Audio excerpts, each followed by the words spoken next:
կառանձնացնեի, խնդրեմ։ Եղև, շնորհակալություն։ Իրոք թվում է այդ ամբողջ տոնական հրավառությունը առանձին այսպես դրվագներով, որը ցույց տվեց, թե ժողովուրդը որքան կարող է խանդավառվել, հավատալ, որ Հայաստանում վերջապես այսպես հայտնվել են հնարավոր ռազմավարական գործընկերներ եւ դեպի Եվրոպա տանող ճանապարհը արդեն այսպես սալարկված է եւ ուղիղ է, ազատվել է իր ոլորաններից, բայց արդեն մի քանի օր անցել է եւ արժե իսկապես վերլուծել եւ հասկանալ, թե իրականում ինչ տվեց այդ աղմկոտ գագաթնաժողովը, ինչու եմ ասում աղմկոտ, որովհետեւ ուղեկցվեց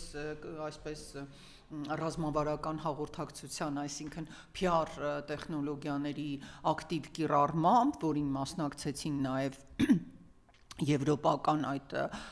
գրեթե 5 տասնյակի հասնող պետությունների ղեկավարներ, պատվիրակության անդամներ, ընդ որում բավական այսպես բարձրաստիճան անդամներ, մեզ մոտ եկան վարչապետներ, նախագահներ, տարբեր կառույցների ղեկավարներ, վերլուծելով եւ իրականում հանգիստ այսպես, երբ որ հուզական ալիքը իջնում է, միշտ գալիս է ողջամտության ալիքը։ Այսինքն փորձենք անկողմնակալ հասկանալ, որ նման մեծ իրադարձությունը իրականում վերջապես ընձեռվել էր, ես նկատի ունեմ վերջապես այդ հետպատերազմական եւ հատկապես Արցախի էթնիկ զտման եւ ցեղասպանական գործողություններից հետո, թվում է, թե Հայաստանին ընձեռվել էր մի հրաշալի անզգյուտ հնարավորություն բարձրաձայնելու իր խնդիրները, որոնք 23 թվականից հետո ահագնանում են եւ եվրոպական տերությունների, որոնք փորձում են մրցակցել Միացյալ Նահանգների հետ, փորձում են ապացուցել, որ Եվրոպան եւս նոր աշխարհակարգում իր գործուն մասնակցություն է ունենալու, ընդ որում նրանց հետ նաեւ Մեծ Բրիտանիան, գիտեք, Սթարմերի հետ եւս մենք Հայաստանը ավելի շուտ ստորագրեց այսպես ռազմավարական գործընկերության փաստաթուղթ, կարելի է ասել այդ նման Բուլղարիան, նման փաստաթղթերի արկայությունը եւս ստեղծեց PR հրաշալի հետագիծ, թե տեսեք հիմա Հայաստանը քանի ռազմավարական գործընկեր ունի։ Եվ այստեղ, գիտեք, այն վտանգավոր կամ զգուշացնող զանգը հետեւյալն էր. երբ դու ունես մեկից ավելի արդեն 5-6 ռազմավարական գործընկեր եւ ստորագրված փաստաթուղթ, իրականում դա նշանակում է, որ դու չունես ոչ մի ռազմավարական գործընկեր, այլ ունես այսպես ցեվական ինչ-որ փաստաթղթեր, որովհետև ռազմավարական գործընկերները չեն կարող լինել այսպես երկուսից ավելի եւ ամենակարևորը նրանք չեն կարող սփռված լինել այդպիսի տարբեր դաշտերում, ինչպես օրինակ գիտեք նման փաստաթուղթ ունեինք եւ այն գործում է Ռուսաստանի հետ, հետո այն ձեռք բերեցինք Միացյալ Նահանգների հետ, հիմա Մեծ Բրիտանիայի եւ Միացյալ Թագավորության հետ, այնտեղ գալիս են նաեւ փոքր երկրներ, ինչպես Բուլղարիան է։ Հիմա գիտենք, որ եվրոպական պետությունների վերաբերմունքը եւ ամբողջ այդ հակառուսական մեծ ալիքը, որ կար, ցույց էր տալիս, որ Եվրոպան չի գնում նրանց հետ միասին։ Բայց ռազմավարական գործընկերության փաստաթղթերը անընդհատ պարբերաբար ավելանում են, իրականում չտալով ռազմավարական կամ իրական տեղաշարժ մեր անվտանգային համակարգում եւ ըստ էության եկեք արձանագրենք, որ Հայաստանի անվտանգային համակարգը, ինչպես մի անգամ կարծես ձևակերպեց ազգային ժողովի խոսնակ համարվող եւ այդ պաշտոնը առայժմ զբաղեցնող Ալեն Սիմոնյանը, որ մեր խաղաղության եւ անվտանգության երաշխավորը Ադրբեջանն է, ճիշտ է, հավուր պատշաճի այսպես դիվանագիտական վարքականոնը պահելու համար նշեց նաև մենք էլ Ադրբեջանի երաշխավորն ենք, իհարկե ադրբեջանական մամուլում ես հատուկ հետևում էի, առանձնահատուկ հեգնանքի առաջացավ, հեգնանքի ալիք էլի առաջացրեց եւ նրանք արձագանքեցին, թե Հայաստանը, այսպես ասած, այդպիսի բազում պարտություններից հետո անգամ իր երաշխավորը չի կարող լինել, բայց այդուհանդերձ եկեք նայենք իրականությանը, ներկա գործող առայժմ քաղաքական վարչակազմի, այսինքն քաղաքացիական պայմանագրի ապահոված եւ առանց ռազմական բախումների կամ տնտեսական կայունության իրական երաշխավորը Ադրբեջանն է եւ դրա ցուցիչը նաեւ այսպես պարբերաբար Ռուսաստանից Ադրբեջանի տարածքով Ադրբեջան, Վրաստան, ապա Հայաստան այդ երկաթգծով եկող բեռներն են, որոնց հավելվեց արդեն նաև Ադրբեջանից այստեղ ներկրվող ըստ երևույթին Ռուսալ Արմենալ ընկերության համար ալյումինի, այսպես հումքներ եւ նաեւ տարբեր տեսակի հիմնականում իհարկե անասնագերի համար նախատեսված հացահատիկի արկայությունը եւ Ռուսաստանից իհարկե այստեղ ներկրվող բենզինի խմբաքանակները, որոնք դառնում են պարբերական, այսինքն երկշաբաթյա ընդմիջումով գալիս են այստեղ տարբեր այդպիսի գնացքներ։ Իսկ գիտեք, որ ամեն դեպքում եւ էներգակիրները եւ նաեւ նոր հիմա եկող Ռուսաստանից եկող, բայց Ադրբեջանի տարածքով ցուցիչը դա է, անընդհատ տարփողվում է գարուն է, գյուղատնտեսական աշխատանքների այսպես մեկնարկն է տրվելու, Ադրբեջանից մեզ մոտ գալիս է պարարտանյութ, գալիս է անասնակեր, գալիս են էներգակիրներ, գալիս է միակ աշխատող այդ ռուսական Օլեքսերի Պասկոին պատկանող ձեռնարկության համար ինչ որ ալյումին, չնայած դրանից առաջ ալյումինի պակաս այնպես չէ, որ այստեղ կար, բայց Ադրբեջանի ճանապարհով գալիս է։ Ուստի հավուր պատշաճի արձանագրենք, որ քաղաքացիական պայմանագրի վարչակազմի տնտեսական եւ այսպես քաղաքական անվտանգության երաշխավորը կարծես իրապես դառնում է հենց Ադրբեջանը։ Թուրքիայի առումով նշենք, որ Թուրքիան չի հանձնվում եւ որքան էլ Ալեն Սիմոնյանը ազգային ժողովի խոսնակը փորձի նրանց այսպես ասել, թե դուք գերի եք դարձել եւ ամեն ինչ շահկապում եք Ադրբեջանի հետ, ինչպես տեսնում եք Սերդար Քլիչի եւ վերջին այցը հենց այս գագաթնաժողովին ցույց տվեց, որ Թուրքիան չի փոխելու իր դիրքորոշումը։ Առավելագույնը, որ կատարվեց, անի հինավուրց պատմական կամրջի այսպես վերակառուցման վերաբերյալ փաստաթղթի ստորագրումներ, բայց եկեք անկեղծ լինենք, արդեն քանի տարի այդ փաստաթղթի մասին խոսում են, բայց անի կամուրջը ինչպես ավերված եղել, այնպես էլ մնում է։ Բացի դրանից այդ կամուրջը ընդամենը ունի զբոսաշրջային եւ պատմամշակութային ազդեցություն, Թուրքիայի վերանորոգումն էլ գուցե նաև այսպես ինչ որ քայլ է առեվրոպական, եթե կայանա, առեվրոպական պետություններ, թե տեսեք մենք վերանորոգեցինք այսպես Սուրբ Խաչ եկեղեցին եւ մենք իբրև թե քաղաքակիրթ պետություններ ենք, չնայած երբ անհրաժեշտ է Թուրքիայի նախագահը խոսում է նաև այն մասին, որ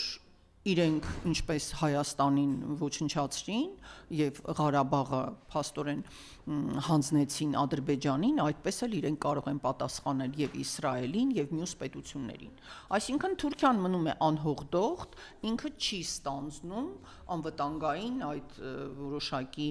երաշխիքներ ընձեռողի դերը, որի մասին ակնհայտ էր եվրոպական այս գագաթնաժողովից միշտ մտածում են քաղաքացիական պայմանագրի ներկայացուցիչները, երևի ի գլխավորություն Ռուբեն Ռուբինյանի, նրանք չեն տրվում։ Այսինքն դիվանագիտական այդ բոլոր փորձարկումները, քայլերը, այսպես օտար բառով ասենք, որտեվ հայերեն կքանիստը մի քիչ այլ կերպ են հնչում, բայց իրականում այդ կքանիստները, ռևերանսները դեպի Թուրքիա ոչ մի արդյունք չեն տալիս։ Եվ քաղաքացիական պայմանագրի գործունեության իրական երաշխավորը Ադրբեջանն է, որը պարբերաբար իր տարածքով թույլ է տալիս այսպես այդ տարանցիկ բեռների արկայությունը միաժամանակ, սակայն, փակելով Հայաստանից դեպի Ադրբեջան ինչ որ հայկական արտադրանքի արտահանման բոլոր փորձերը։ Հիմա գագաթնաժողովը այդ հատվածով, բայց մենք իրականում ինչ էինք սպասում, չէ, եվրոպական պետությունների կողմից մեզ համար խիստ մեծ կարևորություն ունեցող հարցերի գոնե մասնակի առաջ մղում։ Բայց տեղի ունեցավ այդ առաջ մղումը։ Ոչ։ Եվ այստեղ գիտեք ես ինչ հիշեցի, օգոստոսին, երբ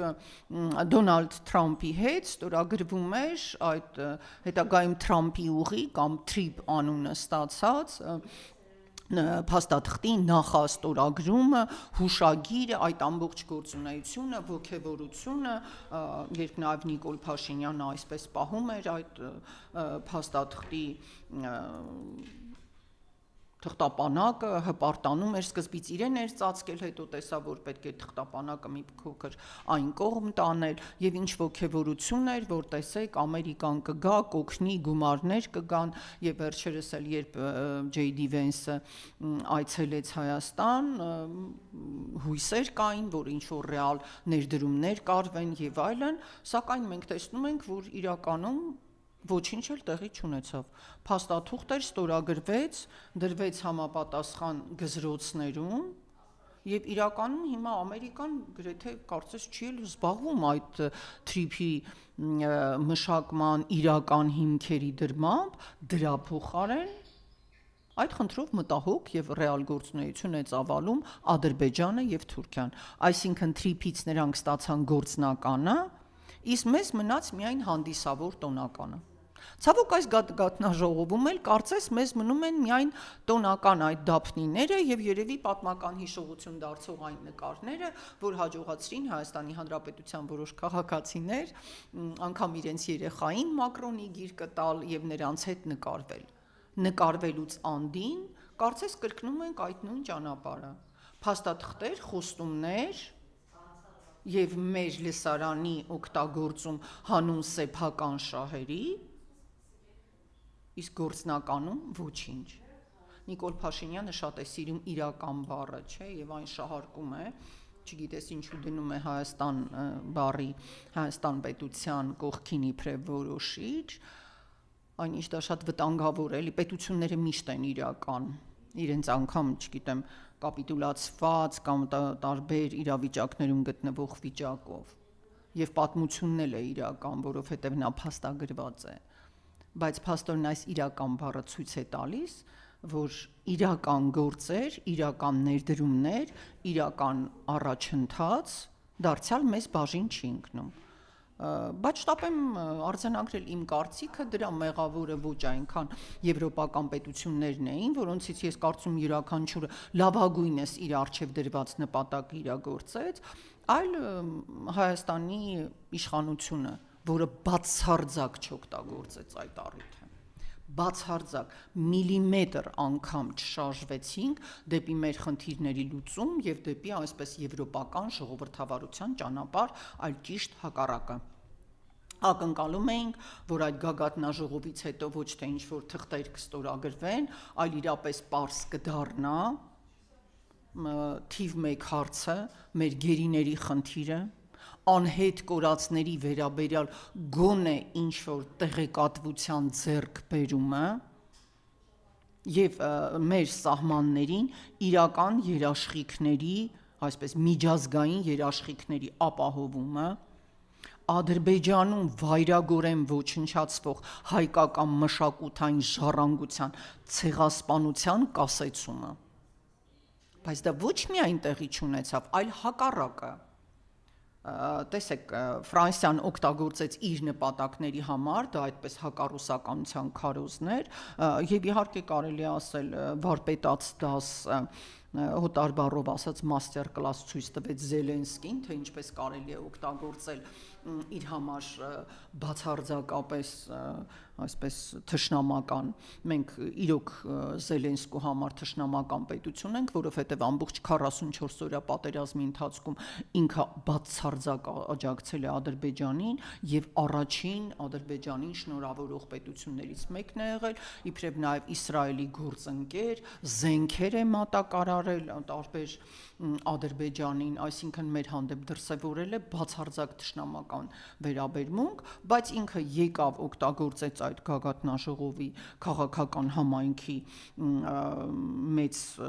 հավաքի հնարավորությունը, Ռուսաստանին ուղղեց տարբեր կարգի սպառնալիքներ, ընդ որում այն Ռուսաստանին, որի հետ մենք ունենք տնտեսական մեծ համագործակցություն, եւ ինչպես ՔՊՆ ասում, այսպես շատ լավ հարաբերություններ, նրանց սպառնաց եւ հեռացավ, այսինքն բոլորը լուծեցին իրենց խնդիրը բացի մեզանից եւ լավագույնը Զելենսկու հետ միասին ես կարծում եմ Զելենսկին, Մակրոնը եւ Իլհամ Ալիևը հրաշալի օգտագործեցին Երևանում գումարված եվրոպական համայնքի 8-րդ գագաթնաժողովը։ Ալիևի ցինիզմը եւ բացարձակ հետևողականությունը հանգեց նրան, որ առցանց միանալով այստեղ նա փաստորեն եվրոպական բոլոր պետություններին ցույց տվեց իրենց տեղը, նսեմացրեց նրանց ասած ակնհայտ, ինչպես սոցցանցում գրել էի, գիտեք, Գինեսի գրքում գրառելու թերևս այո գրի առնվելու մակարդակի ստեր, թե իբրև իրենք ստիպված են եղել իրագործել ՄԱԿ-ի բանաձևերը, այսինքն իբրև ՄԱԿ-ը բանաձևերը ընդունել, որով Հայաստանը ճանաչվել է ագրեսոր եւ իրենք այդ ագրեսորին իրենց տարածքից դուրս են բերել, դրանք ակնհայտ ստեր են եւ դիվանագիտության հետ առնչվող ցանկացած մարդ գիտի, որ ՄԱԿ-ի ոչ մի բանաձևով Հայաստանը ագրեսոր չի ճանաչվել, դեռ հակառակը Ադրբեջանից են պահանջել իրենց զորքերը դուրս քաշել Մարտակերտից, Արցախի այսպես պատկանող Մարտակերտից, բայց դրա մասին ոչ ոք չի խոսում։ Հիմա PR-ի ժամանակներն են, ռազմավարական հաղորդակցությունների ժամանակները, երբ կարելի է ասել ցանկացած սուտ եւ քեզ հաճոյացող ինչ որ խամաճիկային բազմությունը եւ իշխանությունները կարող են լռելիան ժպիտով լսել եւ շնորհակալություն հայտնել եւ իհարկե այդ ամբողջ եռյակի մեջ կենտրոնում կանգնած Նիկոլ Փաշինյանն էր, որը ակնհայտորեն ժպտում էր, մեծ բավականություն էր ստանում եւ բացարձակ չէր հակադարձում Հայաստանի վերաբերյալ հայ ժողովրդի վերաբերյալ ասված ստերին, նախ որ Մակրոնի ստին, որ Հայաստանը արբանյակ պետություն էր, Հայաստանը երբեք արբանյակ պետություն չի եղել, Արցախյան առաջին պատերազմն էլ ցույց է տալիս, որ մենք արբանյակ պետություն չենք եղել։ Հիշում եք Գետաշենի եւ Շահումյանի անկումը այն ժամանակ այո խորհրդային ըստ էության ռուսական բանակը դա հանձնեց Ադրբեջանին եւ մենք Արցախը ազատ ագրել ենք մեր ջանքերով եւ այո այն ժամանակ Լևոն Տեր-Պետրոսյանի Ղարաբաղ կոմիտեի եւ ամբողջ հայ ժողովրդի Արցախյան շարժման այդ ալիքի վրա ձևավորված Հայաստանի անկախ հանրապետության ռազմական ուժերի եւ քաղաքական դիվանագիտական հզորության շնորհիվ եւ այն պահել ենք 2016 թվականի ապրիլյան պատերազմում էլ հաղթել ենք եւ հենց այս պետություն բազմիցս եկել են Ֆրանսիայի այն նախագահները, որոնք շատ ավելի մեծ հեղինակություն են ունեցել, քան Մակրոնը, որը եթե չեմ սխալվում վերջին հարցումներով ընդամենը 20% հեղինակություն ունի իր իսկ ֆրանսիացիների շրջանակում եւ երևի ապշած էր թե Հայաստանում դեռևս ինչպես էր իրեն հարգում բայց իրական Հայաստանում էլ իրեն ընդունում էին իրենք կարծում էին որ դա այն Ֆրանսիան է բայց իհարկե մոռանալով պատմական մի դաժան իրողություն կա ֆրանսիական նավերը այդպես էլ չկարողացան պահել ոչ Մուսալերը ոչ Զեյթունը որովհետեւ այնտեղ ճանապարհին լեռներ կան եւ հայկական լեռները թույլ չեն տալիս, որպեսզի ֆրանսիական նավերը մոտենան։ Եվ դրա համար հիմա Մակրոնը լռում էր միայն ինչ որ կեսբերան կարծես խոստացավ Բաքվում բարձրացնել գերիների հարցը։ Հիմա ինչ արեց, բարձրացրեց ինքը արդյոք այդ հարցը։ Անհետ կորածների ծնողները, որոնք ապրում են դժոխային իրավիճակում, գիտեն, որ անհատապես կարողացան փաստաթուղթ փոխանցել։ Ինչ եղավ, ինչ արեց Մակրոնը այդ փաստաթուղթը։ Ոչինչ, որովհետև Հայաստանը ոչինչ չի անում։ Եվ Նիկոլ Փաշինյանը բացարձակ չարձագանքեց։ Միակ արձագանքողը Ռոբերտա Մացոլան էր, այսինքն Եվրախորհրդարանի, թերևս կարող եմ ասել, որ եվրոպական կառույցներից միայն օրենսդիր մարմինը խորհրդարանն է մնացել հավատարիմ եվրոպական ժողովրդավարության եւ միջազգային օրենքի հանդեպ հարգանքի այդ անբեկանելի սկզբունքներին։ Իսկ մնացածները առաջնորդվում են բոլորովին այլ շահերով, կիրառելով բազմակի ստանդարտներ։ Այսօր Հայաստանի բանտերում նախնական կալանքի տակ գտնվում են եպիսկոպոսներ, գտնվում են նաև պարսհայ քաղաքացիներ, որոնց հանդեպ առաջադրված են չոր անհասկանալի եւ տարիներով ամիսներով շարունակ ձգձգվող մեղադրանքներ։ Միայն այդ պատճառով, որ իրենք ձայն են բարձրացրել եւ եղել են ներկա քաղաքական վարչակազմի, քաղաքացիական պայմանագրի հակառակորդներ եւ ընդդիմադիրներ։ Նրանց բոլորին մեղսագրվում են արարքներ, որոնք ապացուցել այդպես էլ չի հաջողվում։ Այդպես հակակոռուպցիոնի միջոցով թալան, իսկ այն մյուսը պետական կարգի տապալում, ատելության խոսք, ժողովրդավարության մասին էին խոսում, բայց Հայաստանում ամեն օր ատելության խոսք է տարածվում, ազգային այսպես արժեքներին հավատարիմ քաղաքացիների եւ հաստատությունների վերաբերյալ։ Տեսեք այդ ատելության զարհուրելի ալիքը, ատելության խոսքի, որ ամեն օր տարածվում է ամենայն հայոց, ոչ միայն Հայաստանի, ամենայն հայոց վեհափառ կաթողիկոսի հասցեին, Գարեգին II-ի, որին կոչում են իր աշխարհիկ անունով, որի վերաբերյալ զարհուրելի տեղեկություններ են տարածում, նույնպիսի տեղեկություններ նրա եղբոր մասին, մյուս արքեպիսկոպոսների վերաբերյալ, իսկ իրենք չեն նկատում դա, ատելության այդ խոսքի տարածումը չնկատեցին։ Եվ միայն, ինչպես ասացի, Ռոբերտա Մացոլան, Եվրոպական խորհրդարանի նախագահն էր, որ պատասխանեց, այո, ունեցավ այդքան արժանապատվություն, պատասխանելու Ալիևին, որ իրենք շարունակելու են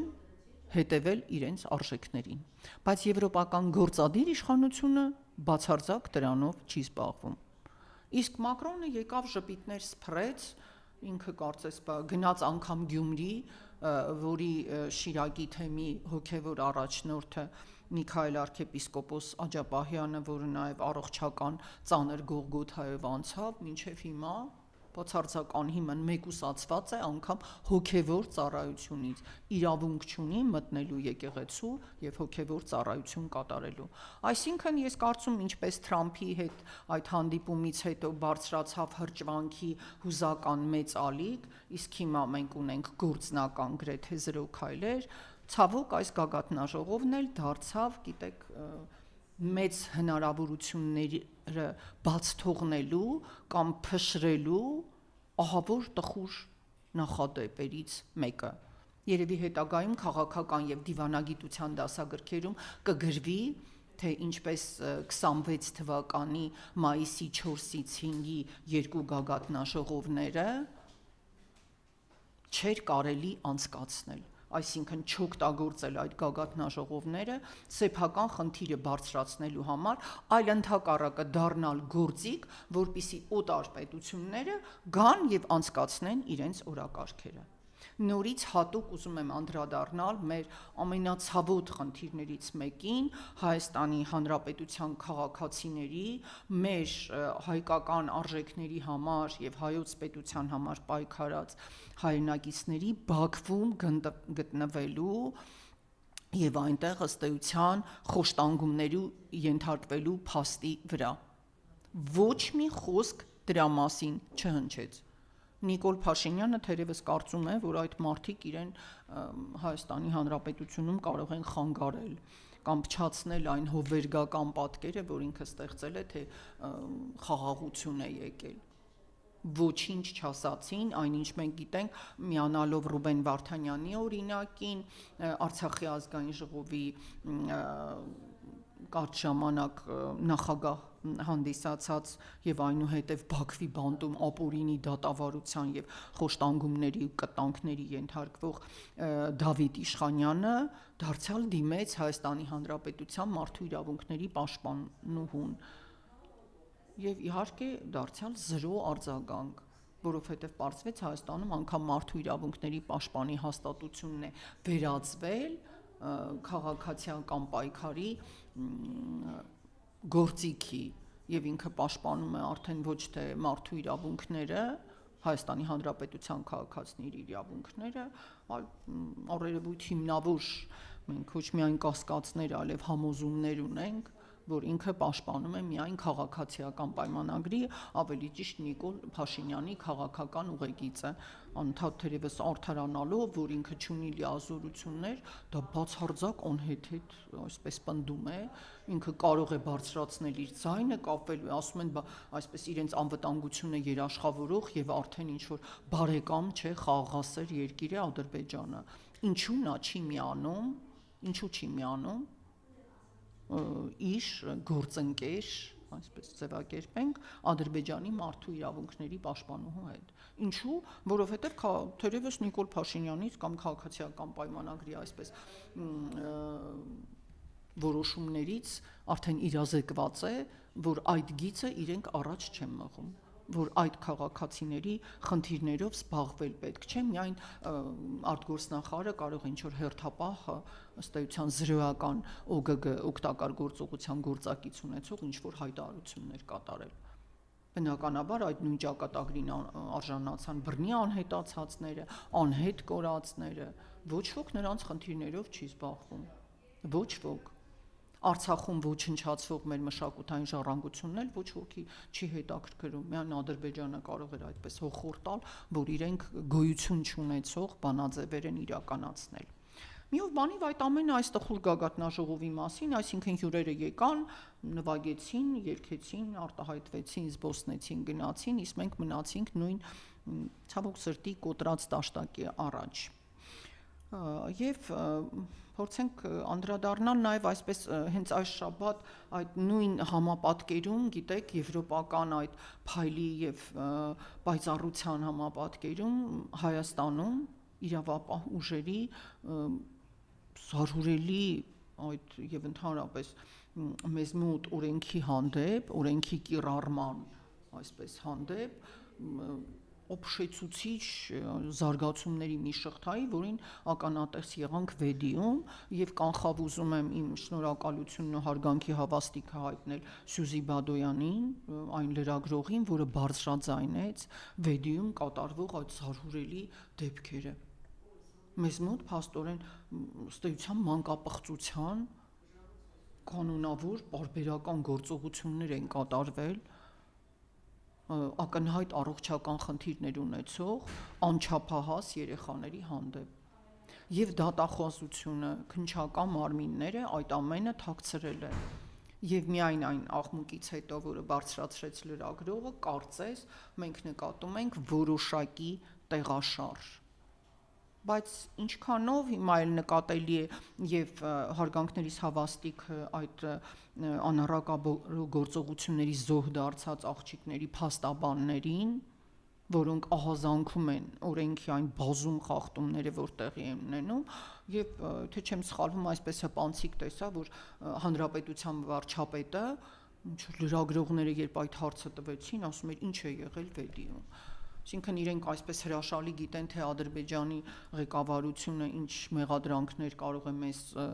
հասցեագրել, համաձայնեն եւ կարող են Թուրքիային անընդհատ, չգիտեմ, դիմել, որ բացեք սահմանները ու անդադ մերժում ստանալ, բայց թե Հայաստանում ինչեր են տեղի ունենում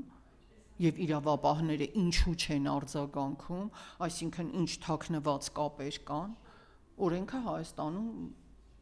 դադարել է գործել։ Եվ նաև կուզենայի ավելի խորը գնալ, մենք մի սոցիալնախարար ունենք, Արսեն Թորոսյանը, որը նախկին առողջապահության նախարար է եղել, ապա պատգամավոր, որը իրեն նաև քաղաքական այսպես մեծ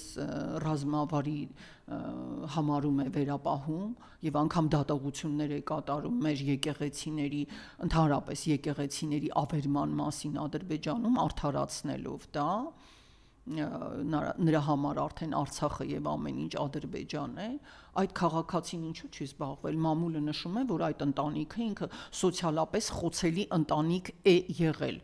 դրանից էլ օգտվել են բարերարի անուն ստանձնած մարդիկ